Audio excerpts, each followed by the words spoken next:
Back in October of 2008, you highly recommended buying US stocks, and that was a brilliant idea. It worked very well. And I just want to get your opinion, how you think about the market going forward. Are you still that optimistic? And what's the reasonable rate of return to expect from the equities in the next decade or so? Well, I write articles very infrequently or get interviewed very infrequently on the subject of the general level of the market itself. Probably only 4 or 5 times in 40 years have I really declared myself about what I thought about the general level of the stock market. And it turned out I was pretty premature actually in October of 2008, as was pointed out to me by a number of people. But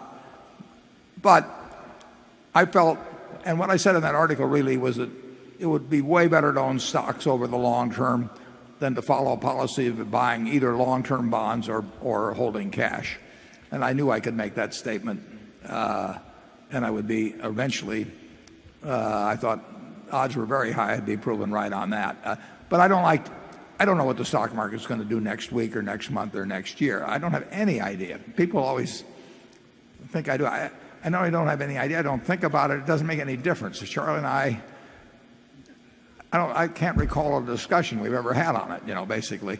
But I do think over the next 10 years or 20 years, I'd much rather own equities, including U.S. equities.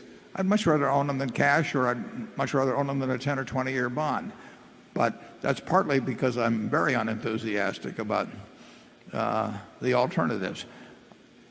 I think equities are likely to give you some positive, modest positive, real return over time.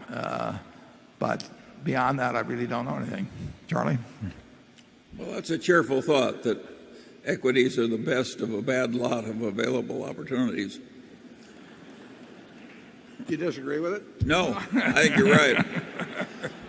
I think people should get accustomed, on average, to doing less well in their investment portfolios in real terms. Charlie and I think we're in for a long period of where the ordinary result is not going to be very exciting. But we like owning businesses, and we're in a position where we can own entire businesses. But we also like partial ownership of businesses, and we want to own businesses where we really think they have some competitive advantage over time, and where we feel good about the management, and where we think the price is reasonably attractive. I think you can find things like that now, but they aren't dramatically attractive at all. They do beat, in my view, they do beat holding cash or 5, 10, or 20-year bonds.